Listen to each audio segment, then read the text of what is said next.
Welcome back. इसके पहले हम बी तक का पूरा क्लियर कर चुके हैं और ये अब यहाँ से आपको सी की वीडियो मिल रही है। यहाँ से हम लोग सी पे चर्चा करेंगे। तो इसमें जो है सबसे पहले आता है आपका कैनन ऑफ लिटरेचर। तो कैनन ऑफ लिटरेचर क्या होता है? तो कैनन ऑफ लिटरेचर को समझने के लिए हमको सबसे पहले कैनन को समझना पड़ेगा। तो कैनन क्या होता है? एक कसौटी होती है। कैसी कसौटी होती है?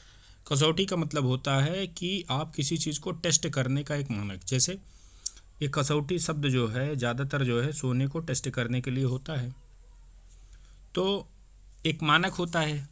तब कैनन का मतलब यहाँ लिटरेचर में क्या है कि लिटरेचर को टेस्ट करने का मानक। अब जैसे मुझे सॉनेट, तो सॉनेट का कैनन क्या होगा? तो उसमें जैसे 14 लाइन होनी चाहिए। पेट्रार्कियन सॉनेट है तो 8 लाइन के बाद आपका एक कामा आएगा, फिर उसके बाद ये 6 लाइन आपकी लिखी जाएगी। चेंज ऑफ थाट होने चाहिए। कहने का मतलब यहाँ पे क्वेश्चन की रेजिंग होगी, लास्ट में आपको आंसर दिया जाएगा। तो ये इतना अगर जो मानक कोई पूरा करता है तो उसको सॉनेट बोला जाएगा, पेट्रार्कियन सॉनेट बोला जाएगा। तो ऐसे लिटरेचर में हर चीज़ की अपनी कसौटी बनी है, तो उसी को कैनन ऑफ लिटरेचर बोला जाता है। अब जैसे ड्रामा की भी कुछ कसौटी है, जो वो मानक पूरा करेगा उसके वर्क को ड्रामा बोला जाएगा। नावल की कसौटी होती है, तो नावल को जो पूरा करेगा उस मानक को, उसके जो है वर्क को नावल माना जाएगा। आप ऐसे स्टोरी की कसौटी होती है, तो हर चीज़ की अपनी एक कसौटी होती है। अच्छा, कुछ चीज़ें ऐसी होती हैं जो कसौटी के कुछ ही बिंदुओं को पूरा करती हैं, सबको नहीं पूरा करती हैं। अब जैसे मान लीजिए 14 लाइन हमने बना दिया, अब हमने ऑक्टेव सेस्टेट का डिवीज़न ही नहीं किया। हमने फिर इसको जो है 4 गुणे ये 4 4 4 और लास्ट में ये 2 वाला मानक ही नहीं पूरा किया। तो अब सॉनेट को ना हम पेट्रार्कियन में डाल पा रहे हैं, ना हम जो है शेक्सपियरियन में इंग्लिश सॉनेट में डाल पा रहे हैं। तो कहने का मतलब जब आप किसी कसौटी को फॉलो करते हैं लेकिन फुल्ली फॉलो नहीं करते हैं, उसमें जो है एक ही 2 बिंदुओं को आप फॉलो करेंगे फिर छोड़ देंगे। अब कन्फ्यूजन ये क्रिएट हो जाती है कि इसको किस जानरा में डाला जाए, ये किसके मानक को पूरा कर रहा है। तो जब कन्फ्यूजन की सिचुएशन पूरा हो जाती है, आप उसको किसी मानक में नहीं डाल पाते हैं, आप उसके मिलते जुलते जैसे बोलते हैं। जैसे ये 14 लाइन है तो आप मिलता जुलता बोल सकते हैं, हाँ ये सॉनेट के जैसा है। तो जो चीज़ स्टैंडर्ड नहीं होती है उसी को बोला जाता है एपोक्राइफल। एपोक्राइफा शब्द जो है इसी के लिए बना ही है। कहने का मतलब जो कैनन को पूरा करेगा वो चीज़ वो उस टाइप की बोली जाएगी। अब जो नहीं पूरा करेगा वो अपोक्राइफल वर्क हो जाएगा। अब इसमें नेक्स्ट जो है आपका टर्म क्या आता है? लिटरेरी कैनन हमने आपको बता ही दिया, लिटरेरी कैनन क्या होता है। अब नेक्स्ट टर्म चलिए इस पर चर्चा करते हैं क्या चीज़ है।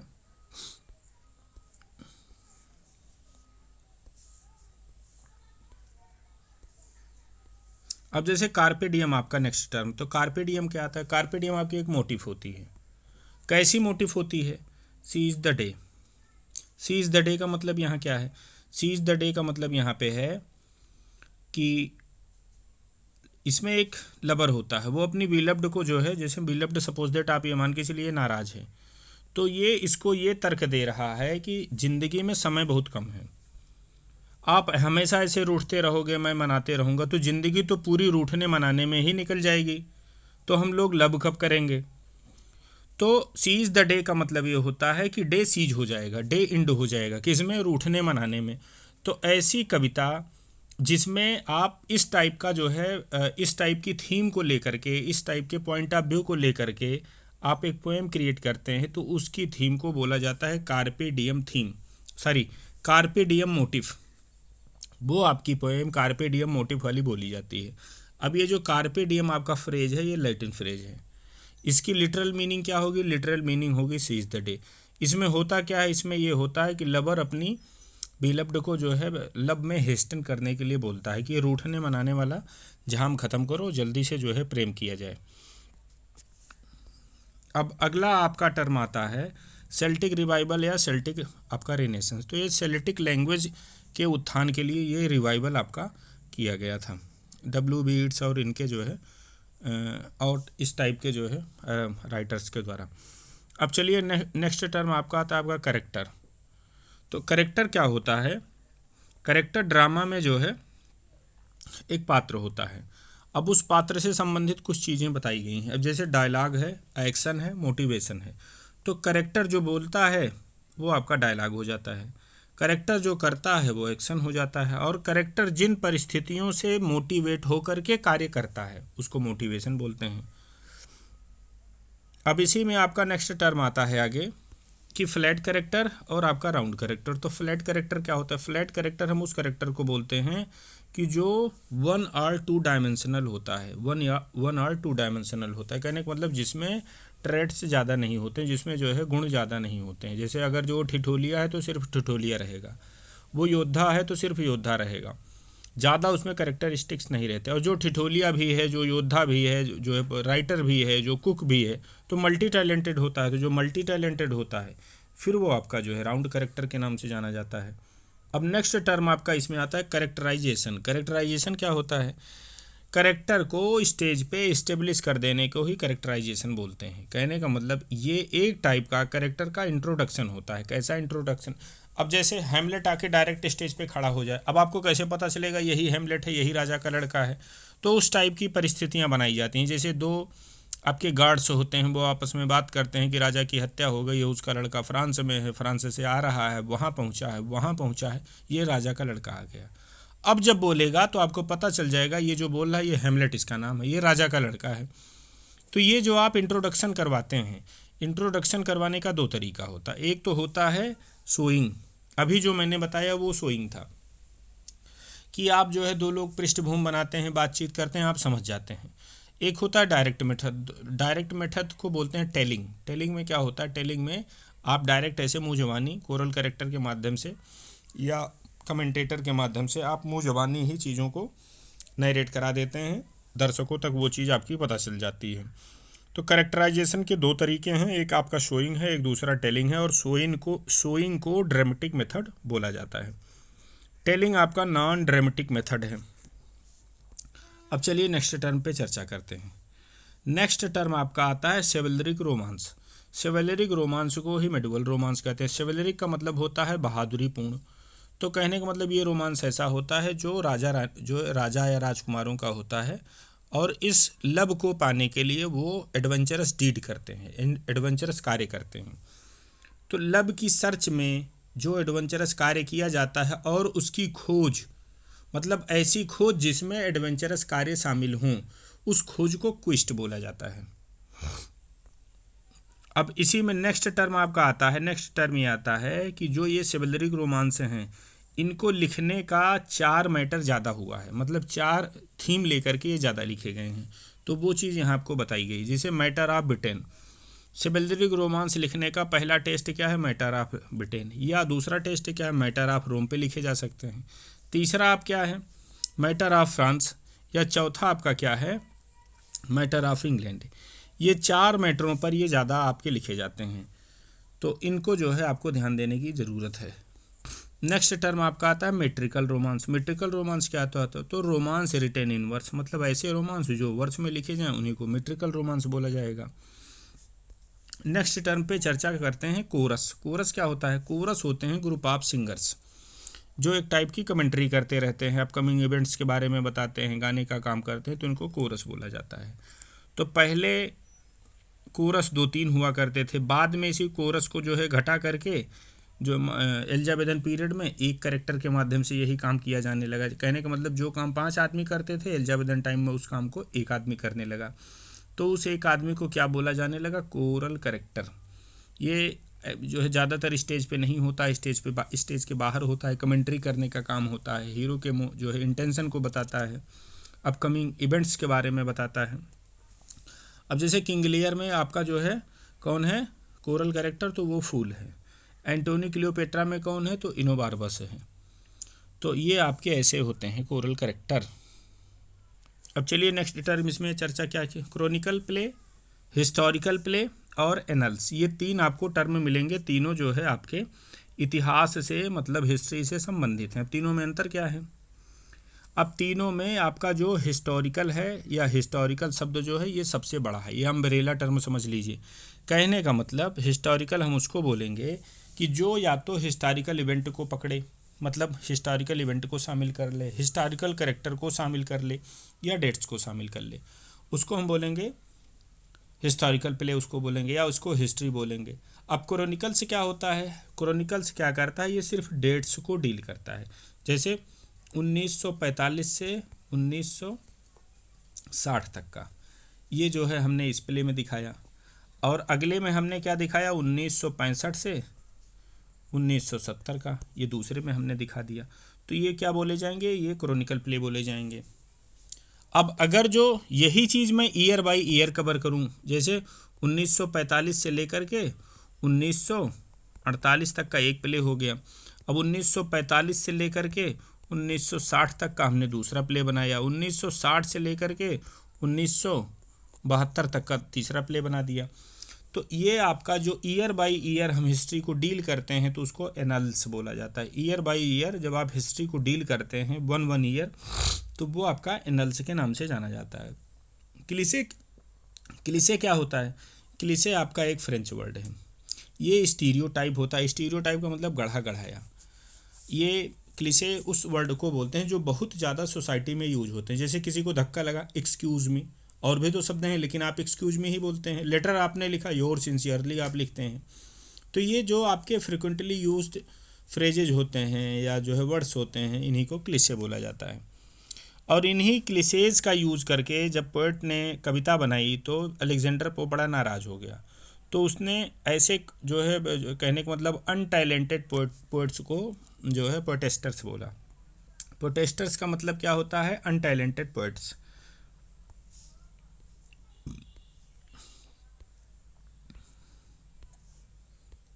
अब चलिए नेक्स्ट टर्म पे चर्चा करते हैं। नेक्स्ट टर्म आपका आता है कॉमेडी। तो रोमांटिक कॉमेडी आपको पता ही है, ये फैंटेसी पर होती है, रोमांस के ऊपर आधारित होती है। दूसरी आपकी सटायरिकल कॉमेडी आ रही है। सटायरिकल कॉमेडी आपकी दो टाइप की थी।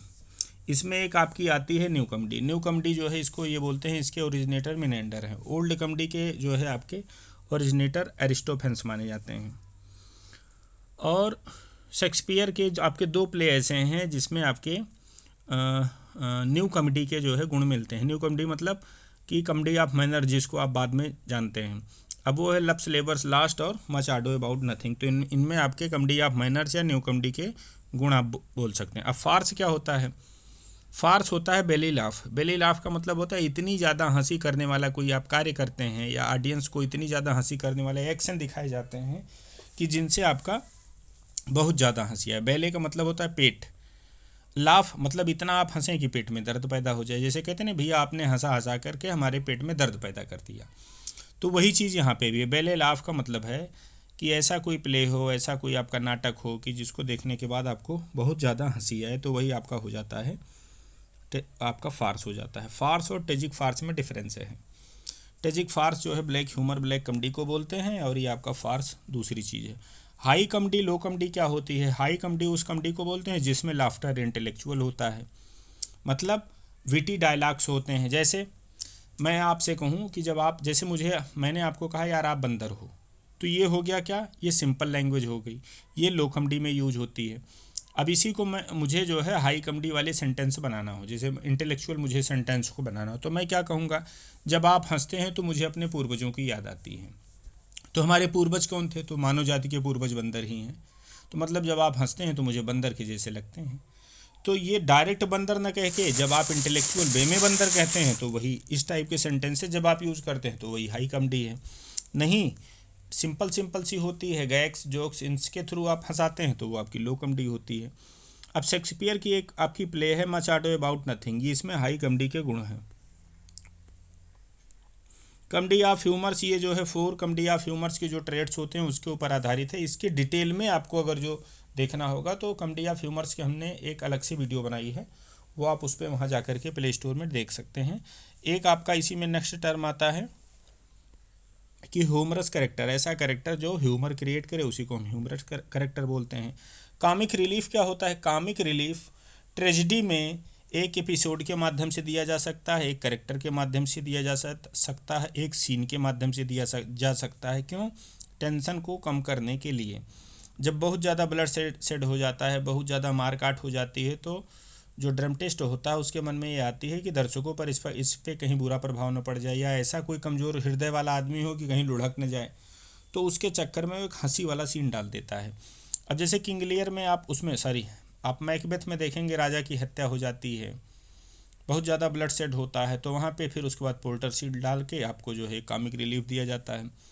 अब हेमलेट में आपने देखा पोलोनियस की हत्या हो जाती है, फिर ओफिलिया बेचारी मर जाती है, तो ओफिलिया जब मर जाती है तो ग्रेव डिगर सीन के माध्यम से फिर आपको टेंशन रिलीज कराया जाता है, वहाँ आपको कॉमिक रिलीफ मिलती है। ऐसे फाल्स्टफ आपको कॉमिक रिलीफ जो है देता है, ये कैरेक्टर के माध्यम से भी है, सीन के माध्यम से भी है। रोमियो जूलियट में ये काम आपका मर्क्यूशियो और ओल्ड नर्स करती हैं।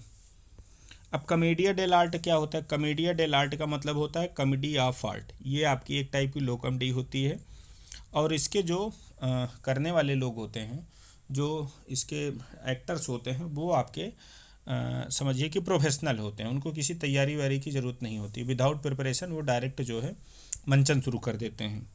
तो कमेडिया डेल आर्ट आपका यही है। और टाइमिंग ऑफ शेरो में भी कमेडिया डेल आर्ट के आपको गुण मिलते हैं। कंसीट आपकी, कंसीट क्या होता है? कंसीट एक टाइप की आपकी सिमिली होती है, दो टाइप की होती है, एक पेट्रार्कियन कंसीट होती है, दूसरी आपकी मेटाफिजिकल कंसीट होती है। कंक्रीट एब्स्ट्रैक्ट क्या होता है? कंक्रीट और एब्स्ट्रैक्ट एक लैंग्वेज होती है। कंक्रीट लैंग्वेज हम उसको बोलते हैं ऐसी लैंग्वेज कि जिसमें खूब ज़्यादा फिगर ऑफ स्पीच के यूज हुए हों, मतलब वो लैंग्वेज, वो आप भाषा, वो चीज़ें जब आप पढ़ें तो आपके दिमाग में इमेज बन जाए। अब जैसे एक सिंपल लैंग्वेज है, सिंपल लैंग्वेज ये है कि मैं प्रिंसिपल के ऑफिस में गया और उन्होंने मुझसे बोला कि एप्लीकेशन लिख दो, हमने एप्लीकेशन लिख करके उनको दे दिया। अब इसी सेम चीज़ को मुझे कंक्रीट बनाना हो तो मैं क्या कैसे बोलूँगा? तो मैं बोलूँगा कि मैं उठा, सट से प्रिंसिपल के ऑफिस में मैंने एंट्री की, फिर प्रिंसिपल ने मुझसे कहा एप्लीकेशन लिख दो, मैंने झर्र से पन्ना फाड़ा और sir sir sir sir application लिखना शुरू कर दिया। तो कहने का मतलब झर, चिर, सर सर सर सर, ये सब मैंने क्या किए, हमने फिगरेटिव लैंग्वेज इसमें यूज़ कर दिया, आना मोटा पोइया हमने इसमें डाला, या और भी जितने भी फिगर ऑफ स्पीच यूज़ करते हैं वो लैंग्वेज को कंक्रीट ही बनाती है। तो कंक्रीट और एब्स्ट्रैक्ट लैंग्वेज आप इससे ये कर सकते हैं। और कंक्रीट लैंग्वेज ही इमेजरी क्रिएट कर देती है, मतलब डिस्क्रिप्शन अच्छा रहेगा तो आपके दिमाग में इमेज बन जाएगी, तो वही से आपकी इमेजरी बन जाती है। और फिगर ऑफ स्पीच का बिना यूज़ किए आप कैसे कंक्रीट लैंग्वेज बनाएंगे? तो ओवरऑल जब आप देखेंगे तो कंक्रीट लैंग्वेज, इमेजरी, आपके फिगर ऑफ स्पीच लगभग आपको जो है समानता मिलती है। अब नेक्स्ट पोएम आती है कंक्रीट पोएम। कंक्रीट पोएम क्या है? कंक्रीट पोएम ऐसी पोएम जिसको पढ़ने से आपके दिमाग में इमेज बन जाए। इसी कंक्रीट पोएम को पुराने ज़माने में पैटर्न पोएम या शेप्ड वर्स बोला जाता था। अब जैसे आप ये देख रहे हैं, ये आना मोटा पोइया का यूज हुआ है, ये आपकी कंक्रीट पोएट्री जो है ये बना देगा अगर जो इस टाइप के एक्सप्रेशन हम पोएट्री में डालेंगे। कन्फेशनल पोएट्री क्या होती है? कन्फेशनल पोएट्री वो होती है जिसमें जो राइटर होता है एक टाइप की ऑटोबायोग्राफिकल ये पोएट्री होती है। इसमें जो राइटर होता है अपने किसी किए गए क्राइम को एक्सेप्ट करता है, उसको जो है उसकी स्वीकारोक्ति करता है। जैसे कन्फेस करना, एक क्रिश्चियन रिलीजन में एक परंपरा होती है कि जो भी आप अपराध किए हों यीशु के सामने जा कर के आप कन्फेस करते हैं कि हमने ये किया है, आप हमको इसके लिए माफ़ करें। तो कहने का मतलब पोएम में अगर जो आप इस टाइप की किसी चीज़ का एक्सेप्टेंस करते हैं तो ऐसी पोइट्री को कन्फेशनल पोइट्री बोला जाता है। नेक्स्ट टर्म आपका आता है कॉन्फिडेंट।